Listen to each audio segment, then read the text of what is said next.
जयप्रकाश नारायण भारत के उन स्वतंत्रता सेनानियों में से एक है जिन्होंने अंग्रेजों के विरुद्ध आंदोलन कर भारतीयों को एक किया। जयप्रकाश नारायण को लोकनायक के नाम से भी जाना जाता है। इनका जन्म 11 अक्टूबर 1902 को बिहार के सारण जिले के सीता बदियारा गांव में हुआ था। ये महात्मा गांधी की विचारधारा से बहुत प्रभावित थे और महात्मा गांधी की तरह अहिंसा में विश्वास रखते थे। 1929 में वे कांग्रेस में शामिल होकर स्वतंत्रता आंदोलन में जुड़ गए। इसके बाद उन्हें 2 बार जेल भी जाना पड़ा। 1932 में सविनय अवज्ञा आंदोलन के कारण और 1939 में जब उन्होंने ब्रिटिश सरकार का खुले तौर पर विरोध किया। इससे पहले 1934 में उन्होंने आचार्य नरेंद्र देव के साथ मिलकर एक नई पार्टी कांग्रेस सोशलिस्ट पार्टी का गठन किया। ये पार्टी कांग्रेस की विचारधारा पर आधारित थी। कुछ वर्षों बाद उन्होंने ये पार्टी भी छोड़ दी और 1952 में अपनी खुद की पार्टी प्रजा सोशलिस्ट पार्टी का गठन किया।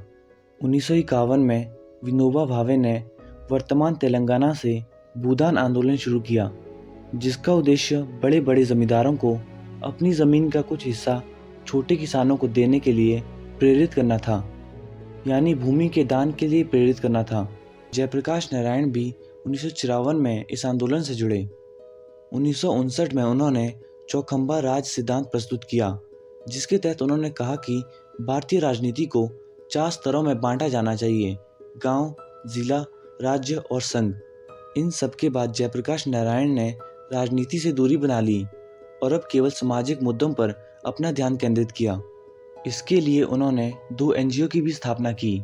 1974 में सिटीजन्स ऑफ डेमोक्रेसी और 1976 में People's Union for Civil Liberties की स्थापना की। जयप्रकाश नारायण अब राजनीति से बिल्कुल दूर हो चुके थे, लेकिन 1974 में उन्होंने बिहार के लोगों के कहने पर राजनीति की ओर दोबारा रुख किया।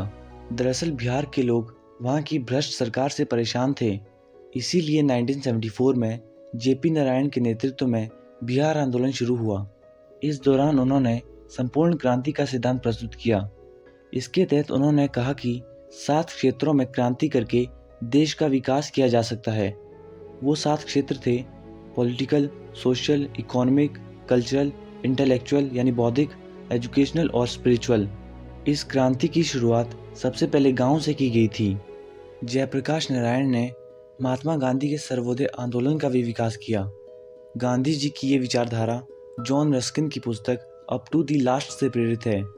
इस आंदोलन का उद्देश्य आर्थिक समानता लाना था और समाज को वर्ग मुक्त करना था। उनका मानना था कि राजनीति के स्थान पर लोकनीति को अधिक महत्व दिया जाना चाहिए, यानी लोगों के विचार भी सुने जाने चाहिए। 1975 में जब देश में इमरजेंसी लगाई गई तो जेपी नारायण उन नेताओं में थे जिन्होंने इसका विरोध किया।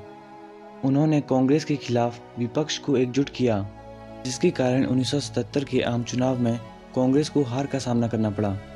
11 अक्टूबर यानी जेपी नारायण के जन्म दिवस पर 1988 में बेंगलोर में वीपी सिंह की अध्यक्षता में जनता दल पार्टी का गठन किया गया, जो कि जेपी नारायण की विचारधारा पर आधारित पार्टी है।